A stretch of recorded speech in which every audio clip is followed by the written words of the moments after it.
Good afternoon বন্ধুরা, আমি আবার চলে এসেছি ছোট্ট একটা মিনি ব্লগ নিয়ে। তো দেখো আমি আর মিষ্টি রেডি হয়ে গেছি। তোমরা অবশ্যই জানো আজকে কি আছে, আজকে হচ্ছে রাখি বন্ধন উৎসব। তো সেই জন্য আমরা রেডি হয়ে গেছি। দেখো আমরা কোথায় যাচ্ছি, বাপের বাড়ি চলে এসেছি। এখানে আমার ভাইরা আসবে এবং আমরা রাখি পরাবো, যেহেতু দিদি আছে তাই দিদি আর আমি দুজনে মিলে রাখি পরাবো। তো দেখো প্রথমে সবকিছু গুছিয়ে নিচ্ছি, রাখিগুলো সুন্দরভাবে গুছিয়ে নিলাম।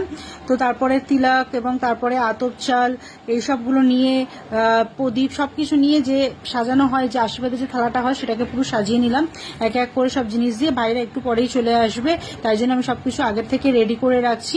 এবং তারপরে 5 রকম মিষ্টি নিয়েছি আমি। 5 রকম মিষ্টির সাথে আমি কিছু স্ন্যাক জাতীয় জিনিসেরও একটু ডেকোরেশন করেছিলাম। সেটা ছিল চিপস ছিল, তার সাথে ঝুড়ি ভাজা ছিল, কেক ছিল, চকলেট ছিল। তো এরকমভাবে আমি খাবারের থালাটাকে সাজিয়েছিলাম।